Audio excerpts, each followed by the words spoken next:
Pour ne rien rater de nos programmes, n'oubliez pas de vous abonner à nos deux chaînes YouTube, le Média TV et le Média 24/7, et d'activer la cloche. Avec un bon sens digne du café du commerce, n'arrête pas de dire « Ah mais jamais un ménage serait en déficit, jamais une entreprise serait en déficit ». Visiblement, il n'y connaît rien. Pendant les 30 Glorieuses, toutes les entreprises étaient en déficit. Mais même quand on va au bout de cette logique idiote, moi je dis à nos téléspectateurs, faites le calcul. Regardez, pour ceux qui ont pu acheter un appartement, combien coûte leur appartement et combien ils gagnent par an. Vous allez voir que vous avez des taux d'endettement qui sont à 300, 400, 500, 600%.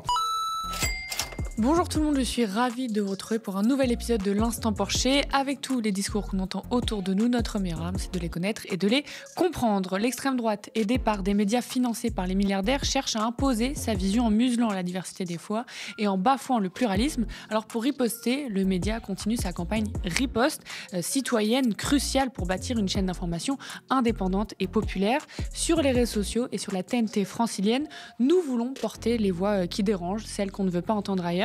Cette bataille pour la démocratie nous concerne toutes et tous, alors rejoignez-nous et soutenez-nous sur campagne.lemediatv.fr. Bonjour Thomas. Salut Lisa. Alors avec toi aujourd'hui au programme, Bayrou fait la tournée des médias pour tenter de se sauver et on a pas mal de choses à décortiquer. C'est parti. Vous reprendrez bien un peu de Bayrou. Allez, c'est sans doute ses derniers jours à Matignon. Le pour l'instant Premier ministre était tous les jours sur un plateau télé pour tenter de défendre son budget à l'approche du vote de confiance lundi prochain. Et ce dimanche soir, Bayrou a laissé la tisane et s'est fait interviewer par 4 journalistes de CNews, BFM, LCI et France Info. Oui, il ne manquait plus que nous. Avant de rentrer dans le détail, Thomas, qu'est-ce que tu as pensé de cette semaine médiatique de Bayrou là? Est-ce que répéter, c'est convaincre? Il faut se souvenir quand même que M. Bayrou est avant tout un politique et que quand on est un politique, on a aussi une stratégie pour soi-même. Moi, je pense que le but, en répétant constamment ce discours alarmiste sur la dette, avec beaucoup d'erreurs que nous allons aujourd'hui débunker, il a la volonté de dire aux autres partis, écoutez, la situation est grave et si vous ne partagez pas ce constat, c'est vous qui avez la responsabilité, finalement, du sort du pays. Donc moi, je pense que derrière, il y a une stratégie, bien sûr, politique pour voir comment il peut revenir ensuite en 2027. Mais l'essentiel du discours, et c'est ça que nous allons voir aujourd'hui, est un discours qui utilise des arguments qui sont tronqués. Alors, dès le début de l'interview, on entend « Les Français savent ce qu'est une dette et l'État dépense trop ». Les Français savent ce qu'est une dette. Ils l'éprouvent, ils le vivent douloureusement à l'échelle d'un ménage ou à l'échelle de leur pays. La quasi-totalité des Français sait parfaitement qu'un pays endetté, c'est un pays qui n'a plus sa souveraineté, qui n'a plus la liberté. N'est-il pas temps de s'attaquer aujourd'hui à un État obèse qui est souvent dispendieux et parfois injuste? Dès le départ, Thomas, est-ce qu'on part sur de très mauvaises bases, constats pour permettre le débat? Alors, on part sur des très mauvaises bases. La comparaison de la dette d'un État et de la dette d'un ménage est stupide. Elle est stupide. Et d'ailleurs, il devrait le savoir de manière globale, où il fait comme s'il ne le savait pas. La dette privée, c'est-à-dire la dette des ménages et des entreprises, est supérieure à la dette de l'État. Donc, vous voyez, la dette de l'ensemble des acteurs privés, puisqu'il n'arrête pas de dire « Ah, mais jamais un ménage serait en déficit, jamais une entreprise serait en déficit ». Visiblement, il n'y connaît rien, parce que pendant les 30 Glorieuses, toutes les entreprises étaient en déficit. Tesla a été une quinzaine d'années en déficit, et pourtant, les investisseurs investissaient parce que, voilà, ils pensaient qu'il y avait quelque chose à y gagner. Donc, on peut être en déficit et forcément ne pas aller trop mal en tous les cas. Je veux dire, le déficit, ce n'est pas une fin en soi.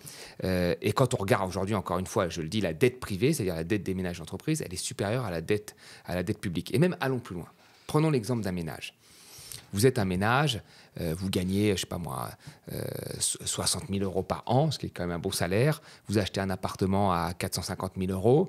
Quand on compare la dette que vous avez, votre appartement, et le flux, ce que vous gagnez annuellement, vous avez une dette à 500-600% de votre revenu annuel. Et c'est ce qu'on fait pour un État. On compare un stock, la dette publique, à un flux, le PIB, tous les ans. Et quand on compare ça, on est à 130. Donc vous voyez, même si on le prend au mot, c'est stupide de faire ces comparaisons ménage-État, parce qu'un État ne meurt pas, un État se refinance, un ménage n'a pas de banque centrale. Donc vous voyez, c'est complètement idiot. Mais même quand on va au bout de cette logique idiote, eh ben on se rend compte qu'aujourd'hui, tous les ménages qui fassent le calcul.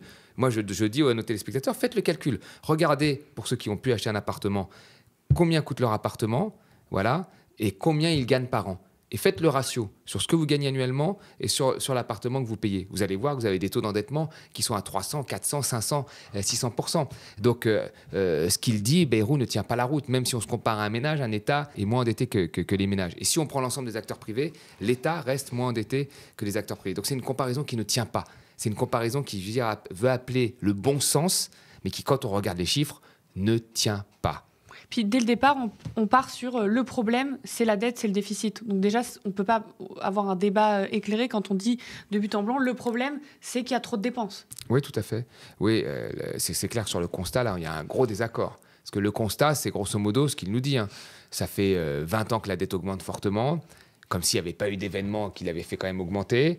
Et d'ailleurs, elle a plus augmenté sous Macron et des gouvernements de droite. Si on était de mauvaise foi et qu'on jouait comme lui, on pourrait dire ça. Mais la réalité, c'est que c'est parce que ces gouvernements ont eu des chocs terribles comme la crise des subprimes et la crise du Covid. Mais ça n'explique pas tout. Ça n'explique que 50 à 60% de la dette. Le reste, c'est des baisses d'impôts très fortes qui ont été faites. Et quand on regarde la dépense publique en pourcentage de PIB, elle est au même niveau que 2017. Quand on regarde les recettes publiques en pourcentage de PIB, elles sont en dessous. Ce qui explique très clairement que le déficit est dû à une baisse de recettes. Mais lui, il ne veut pas le voir, ça. Il ne veut pas le voir. Et donc, il va taper les retraités, taper les fonctionnaires. Ce que lui a dit Sonia Mabrouk. Mais oui, mais on continue à augmenter les fonctionnaires. Ou quelque chose comme ça. Enfin, voilà, il va taper sur la dépense sans regarder les manques de recettes qu'il y a. Pour l'instant, Premier ministre tente d'expliquer pourquoi 44 milliards d'économies. Si nous devons revenir en 2029, au seuil qu'on appelle de 3%, qui est simplement le seuil à partir duquel la dette n'augmente plus. Et si la dette n'augmente plus, alors l'activité du pays fait qu'elle devient chaque jour plus supportable. Si on doit en arriver à ça, alors il faut des étapes. On était à presque 6% de déficit. Nous serons cette année, grâce au budget que nous avons fait adopter, à 5,4%. Et nous avons pris l'engagement d'être à 4,6%. C'est en descendant. L'engagement auprès de qui ? 44 milliards d'euros. J'y viens. L'engagement auprès de qui ? L'engagement auprès de nos partenaires européens. Donc c'est toujours dans cet objectif de ramener le déficit à 3% du PIB en 2029. Est-ce que tu es convaincu par ces explications-là ? En fait, il faudrait un jour qu'on rediscute quand même de ces 3% de déficit obligatoire comme un point final. Le déficit, ça sert à quoi ? Le déficit, normalement, naturellement, quand il y a une activité, quand l'économie va bien, il se réduit.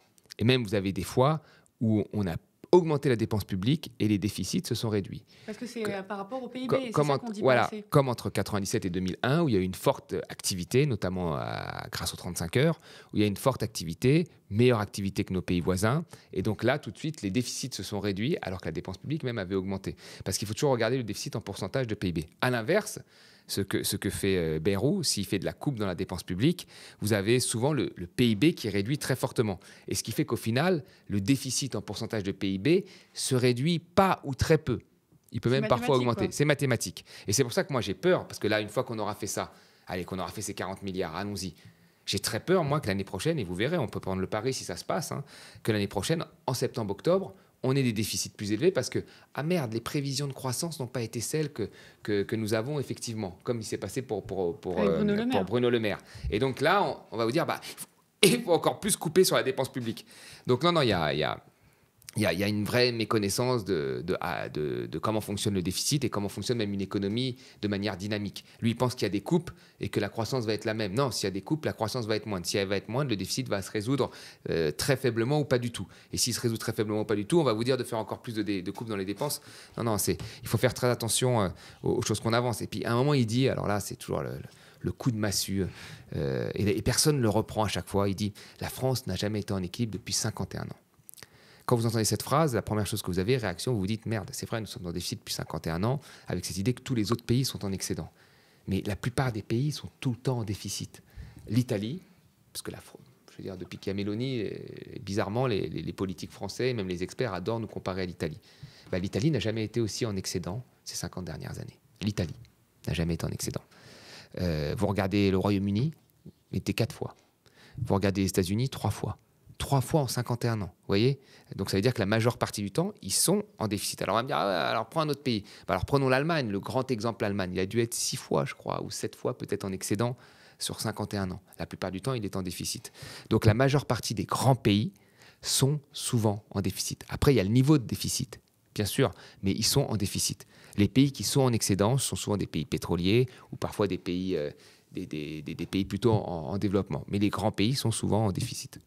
Donc, ce n'est pas quelque chose de dramatique. C'est quelque chose, quand on le compare à des pays de taille équivalente, qui est quelque chose de plutôt normal. Après, la question, c'est quel niveau de déficit. Puis, ce n'est pas comme si c'était une politique libérale et néolibérale qui est en place depuis des années. Et voilà. Alors ça, c'est le truc. C'est toujours ça. Voilà. Ils arrivent, en fait, ils nous expliquent des choses. C'est ça qui est horrible. C'est qu'ils arrivent, ils nous expliquent des choses et ils ont soutenu. Par exemple, là, ils nous expliquent, ce qu'il a dit au MEDEF, il dit... Je suis pour le fait que nous supprimions un certain nombre d'aides, tout en rappelant qu'il y a des aides qui sont très importantes, comme par exemple la baisse des cotisations sur les bas salaires qui créeraient de l'emploi. Or, nous les avons appliquées. Bizarrement, ça ne nous a pas relancé la compétitivité comme c'était prévu au départ. Et d'ailleurs, la plupart des gens disent que c'est très dur à mesurer les effets sur les exportations qu'ont pu avoir ces baisses de cotisations et sur l'emploi. Mais lui, il nous dit, alors il est sûr, ça a créé de l'emploi. Donc, il veut pas toucher à ça. Et il nous dit après, par contre, en échange de ça, je vais déréglementer. Mais ça n'a pas été fait déjà. Il y a eu 3 lois travail. Et 2 lois travail, pardon. Une loi travail sous Hollande et une loi travail XXL sous Macron. Il y a eu de la déréglementation. Il y a eu le CICE, etc. Et donc, il nous dit, non, on va continuer. Mais il faut à un moment tirer aussi des bilans. Il faut avoir, certes, une analyse prospective, mais aussi rétrospective de ce qui a été fait et des résultats que ça a amené. Et ça, lui, il ne le fait jamais. Donc, la situation dans laquelle on est due très clairement à une partie des politiques que M. Bayrou a soutenues, que M. Macron a mis en place et que même le Parti socialiste a appliqué quand il était au pouvoir et qu'avant Sarkozy également a mis en place. Donc ça, il y a une responsabilité. La politique économique de Sarkozy, d'Hollande et de Macron était orientée dans la même direction. Mais justement, tu parles de responsabilité. Le gouvernement, plusieurs ministres aiment beaucoup parler de responsabilité, que voter la confiance, c'est être responsable même si on n'est pas d'accord avec le budget, que renverser le gouvernement, c'est irresponsable. En fait, on inverse complètement la charge de la responsabilité. En gros, si vous ne nous suivez pas, vous êtes irresponsable, soyez d'accord avec notre bilan et on verra après, on regarde. Votre formule laisse entendre que c'est les gouvernements qui dépensent l'argent. C'est pas vrai? C'est l'État, là. C'est l'État. Non. Ici, c'est l'État, oui. Non, ce sont les Français à qui on a mis à disposition pour les retraites une immense somme. Et vous savez que j'ai déployé des trésors de, je sais pas quoi, d'ingéniosité pour que ce chiffre apparaisse. Les retraites, ça coûte à l'État entre 40 et 50 milliards par an. Deuxièmement, pour la Sécu. Troisièmement, pour aider les entreprises. Donc on a plusieurs fois entendu cet argument de ce n'est pas le gouvernement qui dépense, qui crée la dette, ce sont les Français. Donc en gros, rien n'est de leur faute et c'est à cause des Français qui dépensent. Alors ça, c'est quand même... je trouve qu'il n'y a rien de pire parce que, en fait, les politiques ont des marges de manœuvre pour changer les choses. La plupart des Français ont très peu de marge de manœuvre pour changer les choses. Non, c'est vrai, on leur impose des... Je veux dire, c'est pas les Français ne voulaient pas travailler jusqu'à 64 ans. Ça leur a été parce que là, imposé. Ils visent clairement le modèle social. Dans l'extrait, on l'entend. C'est les retraites, c'est les aides. Quand on fait des études un peu sérieuses et sur des travaux sur un certain nombre de personnes, vous avez vu, on en avait fait une émission, les gens sont attachés au service public, ils sont attachés à l'hôpital, la plupart des Français veulent la taxe Zuckman, quasiment 8 sur 10, 7 Français sur 10 étaient contre le recul de l'âge de départ à la retraite. Donc les Français n'ont pas été écoutés et les Français n'ont pas été trop gâtés. J'ai très rarement vu, alors peut-être Macron considère que comme il est arrivé au pouvoir face à Marine Le Pen, les Français ont voté entièrement pour son programme. Mais je ne suis pas sûr que les Français étaient pour, malgré le matraquage qu'on leur a fait de la réforme de l'ISF. Et je ne suis pas sûr qu'ils étaient pour non plus les lois travail. En tous les cas, quand ils ont voté pour Hollande, on leur a vendu ça et ils n'étaient pas pour. Et quand ils ont voté pour Macron, ça a été quand même dans un contexte très particulier où il était face à Marine Le Pen et qu'il a dit que ça l'obligeait. Ça ne l'a pas obligé à grand-chose, visiblement, parce qu'il a continué ce qu'il avait fait. Donc non, là-dessus, il y a un vrai problème de responsabilité. Et quand on prône la cohésion sociale, on ne peut pas complètement tout le temps accuser les Français et même diviser les Français en opposant les jeunes et les vieux. François Bayrou reparle d'une situation grave de la charge de la dette qui a prélevé sur le travail des Français. Je le cite. C'est quoi cet argument? Qu'est-ce que tu en penses, toi, quand on entend « Ah bah oui, la charge de la dette fait qu'on va prélever sur le travail des Français » Alors, Déjà, la dette, la charge de la dette, vous savez, vous pouvez l'exprimer soit, alors on va être un peu technique, soit en nominal, c'est-à-dire soit en réel, en tenant compte de l'inflation. Quand vous tenez compte de l'inflation, les montants ne sont pas aussi élevés. En fait, il nous déroule un film d'horreur, Bayrou. Il nous dit la charge de la dette va être à 100 milliards en 2029. Et donc, vous voyez ces milliards comme ça, il nous les met en heures. Vous savez, le taux d'endettement en heures. Il nous rajoute... il nous compare ça à des budgets, alors que ce n'est pas vraiment comparable. Mais quand on est très sérieux, une charge de la dette, on la met en pourcentage de PIB. C'est ça qui est important. Et la charge de la dette en pourcentage de PIB, elle est toujours autour de 2%. Elle a été plus élevée à des périodes, beaucoup plus élevée. Il y a un siècle, c'était très, très élevé. Beaucoup plus élevé. Là, elle est à 2%. Et elle a diminué très fortement dans la dernière décennie. Et là, elle remonte un petit peu. Mais elle reste faible. Et quand on fait les prévisions, quand on tient compte l'augmentation du PIB et de la charge de la dette, on est toujours autour de 2%. Donc, on ne peut pas dire qu'il y a une explosion. L'intérêt, le taux d'intérêt, il faut le mettre en pourcentage de PIB. Comme la dépense publique, comme les recettes publiques, comme le déficit des retraites, comme on l'a toujours fait dans l'émission. Et c'est là qu'on se rend compte que, le pays a aussi un PIB qui progresse. Et donc, les taux d'intérêt, ce n'est pas le film d'horreur que nous décrit Bayrou. Et là, tu avais dit, Thomas, dans l'épisode d'avant, qu'il y avait peu de risques de tutelle ou de crash, même si le gouvernement tombe le 8 septembre. Eh bien, Bayrou, il t'a répondu directement. J'ai envie de leur dire, excuse-moi, Jeannot, va voir en Espagne. Après Simone, Jeannot. Faut bien qu'on essaie d'expliquer les choses comme dans la vie. Le type, il dit, il n'y a pas de risque. Je dis, c'est pas loin l'Espagne. Passe la frontière. C'est pas loin le Portugal. Passe la frontière. Je dis même pas d'aller en Grèce.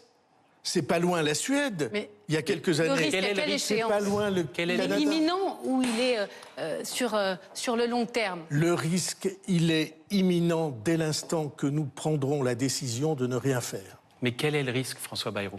Le risque, c'est extrêmement simple. C'est une dégradation de la note, l'explosion des taux d'intérêt, 2, la dégradation de la note, et 3, un jour, les prêteurs vous disent on prête plus. Alors Thomas, qu'est-ce que tu penses de cette réponse ? Alors moi, normalement, un ministre devrait faire un peu plus de pédagogie sur ce qui s'est passé en Espagne, sur ce qui s'est passé en Italie, sur ce qui s'est passé en Grèce.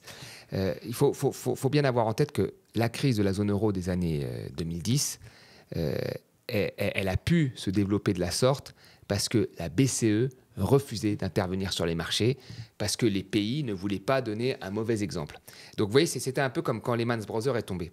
Quand Lehman Brothers est tombé, il y a Bush qui a dit qu'est-ce qu'on fait? Est-ce qu'on intervient pour sauver la banque ou est-ce qu'on fait un exemple pour que tout le monde se tienne bien? Il a fait un exemple, il a transformé ça en une crise américaine et une crise mondiale. Et tout le monde aujourd'hui dit que c'était la pire des conneries. Voilà. Et en Europe, on a fait la même chose. On a dit qu'est-ce qu'on fait pour les Grecs? Qu'est-ce qu'on fait pour les pays du Sud? Est-ce qu'on les aide? Est-ce que la BCE intervient et rachète de la dette sur les marchés pour faire baisser les taux? Ou est-ce qu'on les punit pour que l'idée d'autres États de dépenser trop leur passe? Eh bien, ils ont décidé de les punir. C'est ce qu'ils ont fait avec la Grèce, ils les ont punis. Et ensuite, des mécanismes ont été mis en place par la BCE pour racheter de la dette et intervenir sur les taux. Qu'est-ce qui se passerait maintenant si on avait le scénario catastrophe? Le scénario catastrophe, c'est les taux se mettent à augmenter. Alors attention, pas parce que là on fait des comparaisons et alors les gens sont très heureux de mettre de l'huile sur le feu. On va être plus cher que la Grèce. Alors on était aussi l'année dernière au même moment un peu plus cher que la Grèce, qui est aujourd'hui un pays sûr, qui n'a qu'une petite partie de sa dette sur les marchés, une grosse partie qui est hors marché. C'est marrant quand même que ceux qui ont peur qu'on devienne la Grèce, ce sont ceux qui sont les partisans de l'austérité. Complètement. Mais je pense qu'au fond d'eux, on l'a dit la semaine dernière, je pense qu'au fond d'eux, ils rêvent d'une intervention extérieure qui puisse réaliser les coupes que eux n'arrivent pas à réaliser. La Grèce a une grosse partie de sa dette hors marché. Nous, c'est pas la même chose. Si demain on se met à aller très mal, voilà ce qui se passerait. Au début, les taux vont augmenter, mais je ne parle pas des faibles variations. Ça augmente 6, 10, 15, 20, 30%, comme c'était le cas de la Grèce. Je veux dire, là, on est à un peu plus de 3. Voilà. Les États-Unis sont à plus de 4. Enfin, vous voyez, ça augmente à ce niveau-là. Alors, au début, dans l'augmentation, il est possible que la Commission soit fâchée, nous tape un peu sur les doigts. La BCE aussi. Elles disent, attention, maintenant, si elle n'intervient pas sur le marché, qu'est-ce qui se passe? Un quart de notre dette est détenue par des Européens. Vous ne pensez pas que ça va faire un effet domino boule de neige de malade qui va faire, moi je pense, exploser la zone euro? Est-ce que des pays ont intérêt à faire exploser la zone euro? Je ne pense pas. Donc je pense que la BCE, parfois ils peuvent avoir des idées bizarres. Je comprends qu'on puisse être un peu dépressif en bossant à la BCE, mais ils ne sont pas suicidaires, ils ne vont pas se faire un harakiri. Donc, ils interviendront. Là, on parle vraiment du scénario catastrophe, qui est, comme on l'a dit, un scénario parmi beaucoup de scénarios. Parce que pourquoi ce scénario ne risquerait pas d'arriver? La première des choses, c'est que nous avons une épargne énorme. Nous avons une balance courante quasiment à l'équilibre, ce qui n'était pas le cas de la Grèce, ce qui n'est pas le cas de pays où le FMI intervient. Vous voyez, il faut le rappeler ça, c'est-à-dire que le patrimoine public couvre toute une énorme partie de la dette, mais quand on prend l'épargne privée, on est à une épargne qui est largement au-dessus de la dette, donc nous ne sommes pas un pays pauvre. Oui, nous ne sommes pas un pays pauvre. Donc, il n'y a aucune raison que ce scénario se produise. Mais comment voulez-vous, quand vous voulez faire passer des réformes brutales, eh ben, vous êtes obligé de faire peur. Voilà, vous êtes obligé de créer un effet de sidération. Et c'est ce que fait Bayrou en répétant. Et après, sur le cas de la Suède et sur le cas du Royaume-Uni, il fallait voir quand même le budget de Liz Truss, comme il dit. Il fallait voir son budget, ça n'avait rien à voir. Et là, le Royaume-Uni n'est pas dans... C'est un grand pays, mais n'est pas dans la zone euro. Et surtout, si la Banque centrale anglaise avait voulu intervenir, elle aurait pu le faire. Est-ce qu'elle a refusé de faire? Voilà, bon. C'est un autre épisode. Donc, il y a des mécanismes, il y a des moyens pour protéger justement les États, ce que font très bien d'ailleurs les États-Unis, les États d'une possible attaque spéculative. Il y a aussi tout le volet sur la jeunesse et les fameux boomers. D'un côté, il y a les jeunes, la génération qui se sent sans destin, une génération sacrifiée, je reprends les dires de François Bayrou, et les boomers qui doivent être avec lui pour les jeunes. Je le cite, il faut qu'ils fassent des efforts, notamment le fait d'enlever les 10% d'abattement forfaitaire, le gel des prestations, pour faire contribuer les retraités aisés d'à peu près 4 000 € de retraite. Et ça représente 200 € par an, avec cet argument que la dette pèsera sur les jeunes, donc il faut que les plus vieux participent. C'est quoi ton analyse là-dessus? Parce que François Bayrou, il a essayé de dire oui, mais ce sera vraiment les retraités à 4 000 € par mois, c'est que 200 € par an, donc c'est normal que les boomers participent, parce qu'on est en train de sacrifier les jeunes avec la dette. Non mais attendez, il a tout le temps avancé ce terme de cohésion sociale. Et là, il va dans la guerre des âges. Une guerre qui a commencé au niveau de la réforme des retraites, tenue par des libéraux plutôt. Il y a des instituts là, qui jouent avec ça. Mais il ne faut pas rappeler une chose, il ne faut pas oublier une chose. C'est-à-dire que... oui, effectivement, aujourd'hui, les jeunes ont probablement plus de difficultés à trouver un emploi, mais les vieux leur lèguent quand même un patrimoine énorme. Et la vraie question, c'est la concentration de ce patrimoine entre les mains d'une petite partie qu'il faudrait justement faire en sorte de redistribuer au plus grand nombre par la taxation des patrimoines auxquels M. Bayrou est opposé. Mais les boomers cèdent leur patrimoine, leur immobilier, aux générations futures. Ils leur cèdent un patrimoine public bien plus élevé que celui qu'ils avaient eux, et un patrimoine privé encore plus élevé que ce qu'ils avaient eux. La vraie question, c'est comment on fait aujourd'hui pour que ce patrimoine ne soit pas concentré entre les mains des plus riches et qu'il puisse se répartir sur une plus grosse partie de la population. Ça s'appelle la taxation sur les patrimoines. Voilà, c'est ça la vraie question de fond. Mais monter les jeunes contre les vieux, alors que nous sommes un pays qui vieillit, je ne trouve pas que ce soit digne d'un Premier ministre. Le but, c'est d'être le président quand même de l'ensemble des Français. Ce n'est pas de diviser, comme on l'a fait, les chômeurs et ceux qui travaillent, les personnes d'origine étrangère et ceux qui sont nés en France, et maintenant les vieux et les jeunes. Je veux dire, les libéraux ont besoin de diviser pour gouverner. Il ne faut pas rentrer dans ce piège. Il y a beaucoup de gens parfois qui vont se dire « Ah oui, la vie est plus dure pour moi, ils ont tout pollué, etc. » Il ne faut pas rentrer dans ce piège. C'était une autre époque et la période a été aussi difficile. C'était des enfants nés de parents issus qui avaient connu l'après-guerre, qui a été une période difficile. Ça a été la révolution et l'ouverture d'esprit sur plein de choses après mai 68. Il ne faut pas être comme ça. Chaque période a ses combats à mener et je pense que la guerre des âges n'est pas la bonne chose. Ouais, c'est surtout que là, on nous fait croire que les jeunes paient la dette. Les jeunes payent surtout la mauvaise répartition des richesses, l'inégale répartition des richesses. Et c'est justement un sujet qui a été très minoritaire pendant l'interview, la répartition des richesses, l'imposition des plus riches. Et il y a eu cette phrase, je vous avoue, qui m'a fait sourire. Je vais vous dire la vérité, moi ce qui me gêne, c'est pas qu'il y ait des riches en France, c'est qu'il y ait des pauvres. Très bien. Alors on est d'accord que c'est quand même un tout petit peu lié. Est-ce qu'il veut augmenter le SMIC? Non. Qu'est-ce qu'il fait pour la modération salariale? Parce qu'il y a une vraie modération salariale depuis les années 80. Ça, tu le vois dans toutes les statistiques. La part des salaires dans la valeur ajoutée a baissé. Qu'est-ce qu'il a fait pour? Rien. Qu'est-ce qu'il fait ensuite pour qu'il y ait de la redistribution qui profite aux plus faibles? Je veux dire, qu'est-ce qu'il a fait ces dernières années pour ça? Il a un militant? Rien. Il milite toujours pour couper la dépense publique, pour baisser les impôts. Donc, quand vous avez les 1%, on a dit souvent ce chiffre, mais il faut le répéter, les 1% les plus riches, qui détiennent 25% du patrimoine, donc 25% de ce qu'il y a dans les comptes en banque et dans l'immobilier.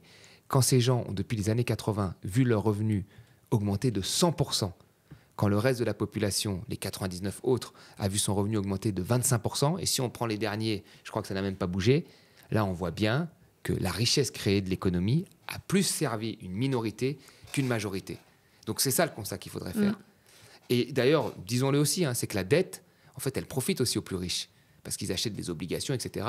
Donc la dette, la contre-révolution fiscale a profité aux riches.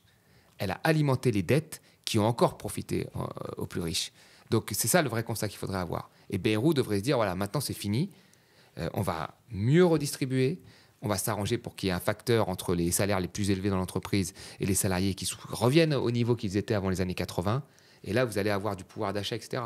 Mais lui, je veux dire, on va beaucoup trop loin aujourd'hui. C'est même pas dans le logiciel. Ouais, c'est pas dans le logiciel. Et en termes de réflexion, c'est peut-être un peu trop poussé.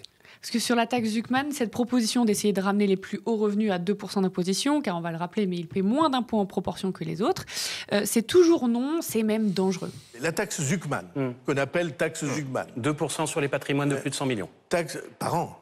Par an. Je l'ai dit tout à l'heure, je ne le répète pas. La taxe Zuckman, elle est inconstitutionnelle. C'est une folie d'après vous? C'est honnêtement une menace sur les investissements en France. Parce que qu'est-ce qu'ils vont faire? Ils vont partir. Gabriel Et ils sont Zuckman, partis. l'économiste, n'est pas sur ce plateau, mais il vous répondrait sur l'exil fiscal qu'il y a un dispositif dans cette taxe. C'est exactement ce que font les États-Unis, l'extraterritorialisation de l'impôt. Eh bien, vous le payez même si vous êtes à l'étranger, même si vous avez quitté la France. Eh bien, c'est que vous n'avez pas regardé. ou en C'est la tout cas, taxe, Zuckman. que Aujourd'hui. si vous avez regardé, vous n'avez pas vu les mêmes choses que les miennes. Il se trouve, donc ils disent, ah, mais il n'y a pas de risque que les gens partent parce qu'on ira les choper, pardon, du caractère un peu familier de l'expression, où qu'ils soient. Il se trouve que notre pays, depuis 50 ans, a conclu 126 conventions fiscales avec 126 pays étrangers. Et l'article 1er de ces conventions fiscales, c'est si vous changez de pays, c'est le pays qui vous accueille qui prélève les impôts. Et comme vous savez, parce que vous êtes fine juriste, une convention internationale, un traité international, c'est au-dessus des lois. Qu'est-ce que tu as à répondre sur ce genre d'argument? Voilà, c'est-à-dire que c'est comme la dette. La dette, en fait, quand vous baissez les impôts, il n'y a plus de problème de dette. Quand il faut créer des emplois d'infirmières et rehausser les salaires de professeurs, il y a un problème de dette. C'est à peu près ça. Donc, il y a la géométrie variable, vous voyez. Et là, c'est pareil. C'est-à-dire qu'il faut faire des dépenses. Mais quand on vous dit, avec un des meilleurs économistes au monde, avec le soutien d'un certain nombre quand même de gens, et je veux dire, même aujourd'hui, dans l'axe centriste, il y a quand même des gens qui se disent, oui, peut-être ça a été trop loin, la concentration des richesses. Et que là, voilà, avec un bon sens digne du café du commerce, vous vous dites « Ah ben non, ça va faire fuir les riches, ah ben non, ça va nuire à l'investissement ». Bon, Comme s'il y avait de l'investissement en ce moment. Voilà, c'est ça qui est drôle. on a des exemples, ne serait-ce que sur l'ISF. L'ISF, ça devait se transformer en investissement, ça ne l'a pas été. D'accord. Il y a eu plusieurs rapports qui l'ont montré de France Stratégie. Donc on sait très bien aujourd'hui que les très riches n'investissent pas, ils spéculent. Voilà, et qu'ils ont augmenté leur richesse. On l'a dit ici, en une quinzaine d'années, vous avez ces familles-là qui ont fait x5 ou x6 en termes de fortune. C'est impressionnant. Personne n'a fait ça. Donc aujourd'hui, les taxer un tout petit peu, ce qui ne les rendrait pas plus pauvres, ils continueraient à s'enrichir, un tout petit peu, eh ben c'est déjà trop. Vous voyez, donc là, il y a une volonté de fermer toutes les portes possibles avec des « on m'a dit que ».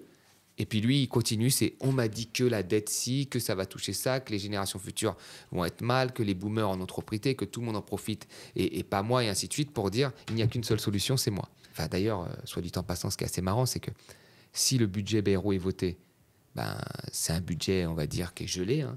Et puis s'il n'est pas voté, c'est le budget de l'année dernière, ce qui revient à un budget gelé. Oui, donc en fait, le crash, ça va. Voilà, sur le budget, dans tous les cas, ce sera quasiment le même pour les Français, quoi. Voilà.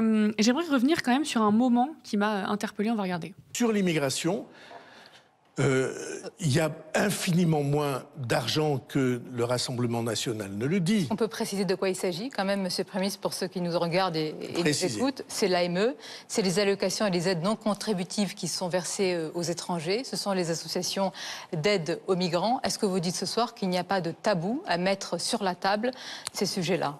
Alors, je n'aime pas qu'on présente la situation du pays comme étant la conséquence de la présence des immigrés. Qui le fait? Moi, je pris les chiffres de l'Observatoire de l'immigration, ça coûte 3,4 points de PIB. Alors, il y a plusieurs choses à dire sur cet extrait. Tout d'abord, l'Observatoire de l'immigration, qui n'est pas un organe sérieux, hein, c'est un think tank de l'ultra-conservateur dont on parle beaucoup, Pierre-Édouard Stérin, qui a ce projet de mettre l'extrême droite au pouvoir. Et donc, du coup, on voit que normalement, une journaliste, bon, après, ça reste CNews, mais utilise ces chiffres-là qui sont en fait faux, parce que c'est une question de méthodo. Nous, on l'avait déjà expliqué. Il y a plusieurs études très sérieuses, notamment le CDE, qui montrent que l'immigration a un coût quasi nul, si on veut parler que d'économie, hein, on ne parle pas d'humanité, etc., mais un coût quasi nul, en fait, pour la France, l'immigration. Oui, tout à fait, et ça dépend même des périodes. Parfois, il est positif, parfois, il est quasi nul. Enfin, il ne mérite pas autant de débats enflammés sur le sujet. Après, la question de Sonia Mabrouk est assez impressionnante, parce qu'elle revient sur l'AME, comme si c'était...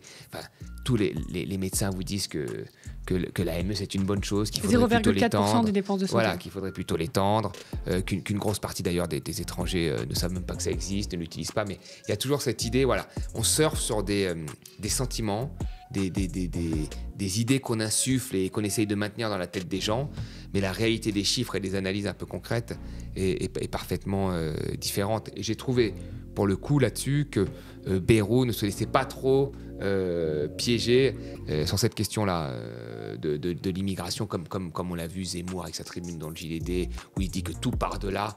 Il n'est pas trop rentré là-dedans, parce que c'est faux, c'est une bêtise. Merci à vous, chez vous, d'avoir suivi cet épisode de l'Instant Porcher. J'attire une dernière fois votre attention avant de se quitter. La situation politique est inédite, historique, et plus on le dit, plus ça se confirme.